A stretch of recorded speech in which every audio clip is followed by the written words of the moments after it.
ole ama sai din tharkor YouTube channel the to te in zawai in chi bai ole tun huna hian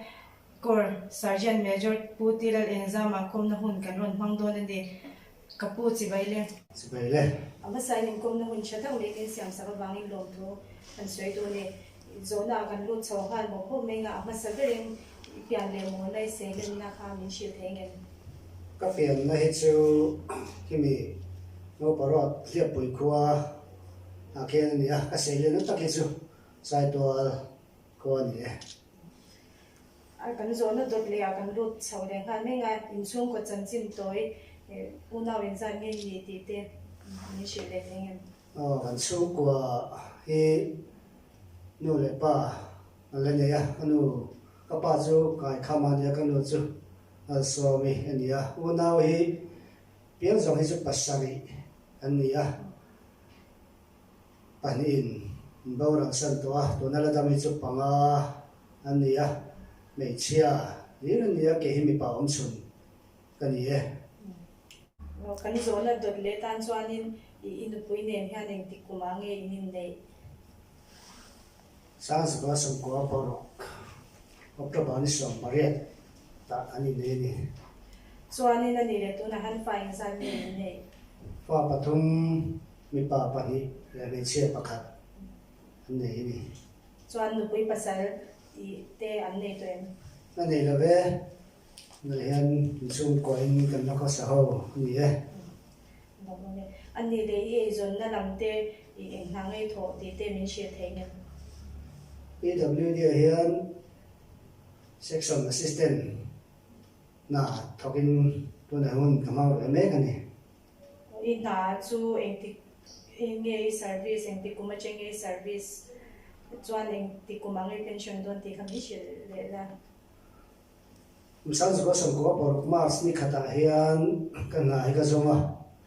chuan san ko a sam thum pani mars ni khata supervision pension in nam ta ka nam chon ka chho we theyang a do le chuan i na thona lama hianin i kan ka sha chualo chuanin award don i nei nin ka ro sha pathian thu rom man ti ha chu chu adik em min she thengen ni a sai tu ting tang chon ni ve a chuan em tu chu om chong lo na mana department picnic kan ne hian award sang hi an sema chung je chuan pathian thoi tha award ta kan ka min khan sia chok ve lo la ama chu hei citation mo certificate tiang zong ani lo wa nge ni kan lo man ta ber kha pen nge ni sa bon kha ka he ta lo wa ka tiang kha nia an sai tu ting tang chon ani ve ma yang chu aro pui khop me pathian bel hi a hloka I clear to the pon I pathian bel lo zia chu khata changhan kan sianga ke ni poi kor sergeant major pathian I chimi kha tianga choi moina ya dong tla khop kan nei kha kan chuanga kan lom le aro pui po kan ti ne chuan kan zona dot le tan chuan I pian thar kum le I pian thar dan chan chin toi kha min shil le thei chuan hello mo me sang khat sakwa samriat pakwa kuma hian le presbyterian hian camping an buat saya ke ma chung an lu chia lawa follow program ma hian tanan chin ve kan thian ho hian ta chung counseling class a hi kan min om ve ya ta chung mak tak mai pathian khoi thar na pathian na lom na thar pian thar na an ti hi ka chang ve ta ha maya kalom khot mai a dot le tan chuan engam takin nge rong bol na hianin I lo in man ve to kor ang zong te pon anyang chu lo me ma lo me pathian khomai na zara mi tiang em chini lo mai la tle ro swal em mi kan nei lo pathian zara yang chuanin in nei lo na wang te pon yanga na pang te kan ni train kan in mang tona Sunday school YP company kan han zawa zirtin tuwa mình ăn đã mà là hiện giờ cái sau nó có YPSM cho bồi cái gì về mình thua cả hiện giờ trả lại à leader te secretary te yang kan di chau ve na ra in zirna awangin ezolama an lo chuk tha un rei lo te a pathian khongai na le an ho tu te do sak na in salai soi tu ate bial na te ko ra te yan zonin rong bol nei pathian in minan bua sai sak ve le te hi kan phulo ka phulo ma som na ania ka lo kop maya mi te ma an sai le an chuan tu zo ma no ma se la ka phak to ka ti ve thei to ka chuan pathian khongai na ka chan hero pui ka ti khop mai an sai go ni la chuan se tu tam tak zo me thei mai o me chin khani ri phot mai ro se ro pui khop me ni pathian kan bel ta chuan pathian he na hun ta ga hian min choi sang china ama kan tlung lo fo hi a chani chuanin rong bol na I thil ton dang lam bi I chin chian lak deuh te khatiang chi I ton ang kha min shil thei chuan ni a thil tam tak hi chu kan pal tlang ve ka thil ton chin chia tlak le ka chin ka sei ya ka chin chia ren du chu ei akum kha ka thata lo wa YP yan lang ke man bo sa speaker to ri men on lot ve lol ma ko phorom ka tia ale la ma chu men on lot na kha alo ka te hi chu ka sai ren tur le ka chin chia ren tur ani ka sia bong khop me pathian nei tu nia rong li lo bol to na kong sang sanga I har sa ti chang te nem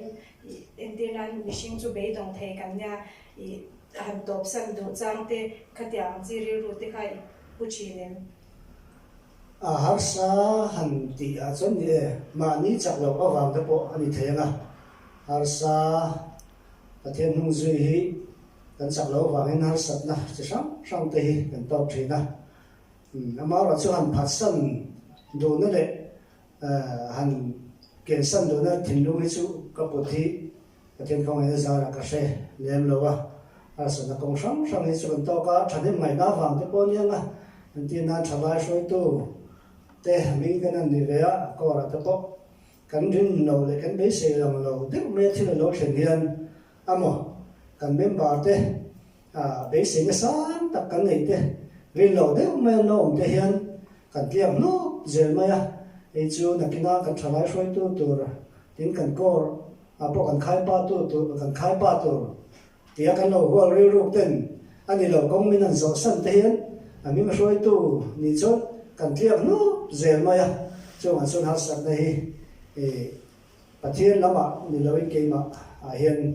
ka to ve thina ni long khop me o clear to te pon I kan share to chu I pathian hung kan zui arong kan bol hian I ahar sa pathian rong bol hi ahar sa kan ti ani ma se la chu ta tak chuanin I kan ri ruwa thamwa na min pek le na kha pathian hung zui tu ni nom na chu ani tro I aro pui khop me ole I kan zo na ato ber na tan chuanin I bible chang do ber I le nge do chan ti te po kha min shil them do ber te hen ni bible chang se do lo tak om lo wa do te ber pa ni hi ka ne ya chu han sai ni ka do pa kha chu kha ani lo chu pa ni ka ne ya kêu te pon kêu la chân chin tra ma thai sia bu so pa khat chang som ni pa ko hi kan chang som ni pa re da hian hi ka bible chang le me mai ka thin lu re thei lo ani ya nang ni thok rim le phuri phul song zum te kan he na lo kalula ke man ka chau ti ram chu ka mo kol ba to kan he na zero tu noi ro le ri ro mai to tak kan hi ti chuan in thara tan so nei muang ka mo kol chu anu ma ka phur po azang ani an ti le ta Joshua bông khát chăm của thu các bề trên thì lo mì chặt tắt để hoài ta kinh năm rồi lão số là giống hẹp số lão bài bát thiên chui cầu na bia mà nhìn thế nào ông sẽ đó nó lỏng thì là xây anh thì hi cái chăm đủ mình cái tiền đúng rồi thầy lo thì chân chịu tối thế thì hắn xây dốc cái là cái đồ nó chân cái xây tổng khán trong bộ nó còn hiền cái gần thu lộc thế cái hàng đai số thì tôi nói đấy thế thôi có liền về tất cả là có liền về tất cả có sản xuất về số thế cái này cái ai phảiเลยtiền tất cả nằm lại tiền ở trên cái ngày tối này hiền như là đồ mấy đồ đó thì lung đây cái này lung chuyện nào mà trở lại rồi xưa nên là bát thiên nhìn với nó thua sấy thua cái bề trên đó bị chặt đặt lại hoài tại cái năm rồi lão số là giảm hệ số lão bài bát thiên chỉ cần nó bia mà cái này nó ống dẻo đó nó lỏng thì anh sẽ hiện mình thì chặt kinh mình phủi nó sẽ về mà để mình chơi nó chặt trên trà thay ra cái năng chia khăn cần phối rệt mình phối sắp tổ in là Yesus Christa hiện lại phần cần này nào mình tham muốn tha cái gì cái này mình chắc lâu lên mình phải rồi thì tam phê chút và tham muốn tha về rồi lên thì cái đồ na chăm lệ cái ngã na anh ấy rồi bây khóc mấy cái này thu sấy trong bộ han tận dụng mình thường là cần xài xóa thế nghe cái bê xe này choan ở tổ cần khár mai cô mình bồi tên này là sấy đồ thu giá đồ tây này choan mình han sấy sang lẽ rốc là nó là mong đấy vậy sấy đồ sẽ tắm tắm ông thế mà là siêu tối tế hắn sấy cần đồ siêu rong bò này mà ní thế này lệ chặt na anh ấy lâu bát thiên rong bò này siêu bát thiên chặt na akal tổ cần đi tuần cũng sáng thì xong thì bác ta cần thu bùi ang hiền ít hết chặt na hiền cần là thì thu bùi cần này hi thằng ấy cái gì tiếng hiền lão bận chặt na mình bê mang hiền để rong bò này cần thọc cơ mà tu mà in xịt là bên anh chăm lâu theo để cần tịt đồ theo thế bát thiên mình lên chùa cả commanding officer để cái số này nói đâu nó tôi lại liền nem câu tôi in thì tốt bên con mình bự thế trong trang là thà nào là mà đi mua rong bò là kỳ sống sống bát thiên ram anh tị tê đến missionary anh tị tê đến sẽ sống sống trong nó phân tị anh ăn tị tê cái tiếng tê hi rong bò là với một không biết cái gì là lâu em tị tê cái tiếng hiền thì tốt bên cần mà rồi theo trần này là chuan bát thiên lo ram mà lo giàu mà san nam spai pol lâu cao thầy dễ rồi này mẹ đồ hôm nay mấy giải này cũng nó muốn chất thằng đấy mình bê cái vàng mình đồn thô ban chuyện gì bát thiên rong bò nó cũng ăn đấy rồi nó cũng ăn đấy mà sống na tắm tàu trong tổ rin đồ sáng nó các làm gì cái nào mẹ Oleh khati zong khatun huna sergeant major ne na hun kan man thei de chu ni em